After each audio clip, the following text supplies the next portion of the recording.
৫১তম বাপুজী মহাবিদ্যালয় সপ্তাহৰ লগত সংগতি ৰাখি আয়োজন কৰা হৈছে বিশাল সাংস্কৃতিক শোভাযাত্ৰা। শ শ ছাত্ৰ ছাত্ৰীয়ে অংশগ্ৰহণ কৰে এই শোভাযাত্ৰাত।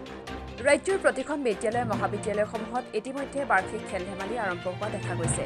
ইয়াৰ সমান্তৰালভাৱে সৰ্থেবাৰীস্থিত বাপুজী মহাবিদ্যালয়ৰ সৰুক্ষেত্ৰত আজিৰ পৰা আৰম্ভ হৈছে মহাবিদ্যালয় সপ্তাহ। এই মহাবিদ্যালয় সপ্তাহৰ লগত সংগতি ৰাখি ছাত্ৰ ছাত্ৰীসকলে এক বাৰেৰহণীয়া সাংস্কৃতিক শোভাযাত্ৰা উলিওৱা দেখা গৈছে। এই শোভাযাত্ৰাত মহাবিদ্যালয়খনৰ শ শ ছাত্ৰ ছাত্ৰীয়ে অংশগ্ৰহণ কৰাৰ লগতে ছাত্ৰ ছাত্ৰীসকলৰ মাজত এক উৎসাহ উদ্দীপনা দেখিবলৈ পোৱা গৈছে। এই শোভাযাত্ৰাত মহাবিদ্যালয়খনৰ প্ৰায় ৮টা বিভাগে অংশগ্ৰহণ কৰে। এই শোভাযাত্ৰাৰ আগমুহূৰ্তত মহাবিদ্যালয়ৰ পতাকা উত্তোলন কৰে বিদ্যালয়ৰ অধ্যক্ষ ডক্টৰ ৰমেশ দাসে। আনফালে শ্বহীদ বেদীত বন্তি প্ৰজ্বলন কৰে জিতেন্দ্ৰ দাসে। আনফালে মহাবিদ্যালয়ত থকা মহাত্মা গান্ধীৰ প্ৰতিমূৰ্তিত পুষ্পাঞ্জলি অৰ্পণ কৰে অনন্ত ডেকাই। অৰ্থাৎ আমাৰ মহাবিদ্যালয় সপ্তাহ আজিৰ পৰা আৰম্ভ হৈছে আৰু আজি বিভিন্ন কাৰ্যসূচীৰ লগতে আজি আমাৰ সাংস্কৃতিক শোভাযাত্ৰা এটা অনুষ্ঠিত হৈছে আৰু এই সাংস্কৃতিক শোভাযাত্ৰাত আমাৰ বাৰেবৰণীয়া যি এটা প্ৰতিভা ছাত্ৰ ছাত্ৰীসকলৰ তেওঁলোকে প্ৰদৰ্শন কৰিছে আৰু সকলো ছাত্ৰ ছাত্ৰী একগোট হৈ ওলাই আহিছে আৰু বিশেষকৈ ডিপাৰ্টমেণ্টেল ৱাইজ আমাৰ ছাত্ৰ ছাত্ৰীসকলে ভাগ লৈছে।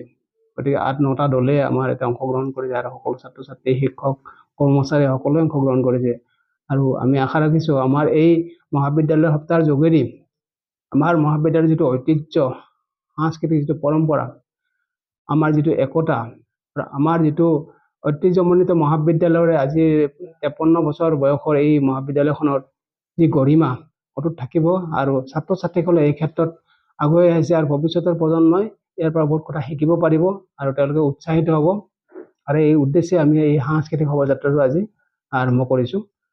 আৰু এই ক্ষেত্ৰত আমি দেখা পাইছোঁ যে ছাত্ৰ ছাত্ৰীৰ সঁহাৰি যথেষ্ট ভাল দেখা পাইছোঁ। গতিকে স্বতঃস্ফূৰ্তভাৱে তেওঁলোকে ওলাই আহিছে আৰু বিভিন্ন বেশভূষা আৰু তেওঁলোকৰ যিটো সাংস্কৃতিক দল তেওঁলোকৰ দলবদ্ধভাৱে তেওঁলোকেও অংশগ্ৰহণ কৰিছে। এইটো সপ্তাহ হিচাপে গোটেই সপ্তাহটো চলিব আৰু 4 দিন আমাৰ আজিৰ পৰা 4 দিন খেল ধেমালি চলিব। তাৰপিছত পঞ্চম দিনৰ দিনাখন আমাৰ যিটো বঁটা বিতৰণী সভা মুকলি অধিৱেশন সেইদিনাখন অনুষ্ঠিত হ'ব আৰু তাত যিসকল ছাত্ৰ ছাত্ৰীয়ে ভাল ফলাফল খেল ধেমালি বা সাংস্কৃতিক জগতত যিটো ভাল প্ৰদৰ্শন কৰে তেওঁলোকক বঁটা প্ৰদান কৰা হ'ব। সৰ্থেবাৰীৰ পৰা নৱজিৎ নাথ ৰিপৰ্ট অমৃত প্ৰবাহ অসমীয়া সাপ্তাহিক কাকতৰ ডিজিটেল সংস্কৰণ অমৃত নিউজ সত্যৰ সন্ধানত অমৃত নিউজ।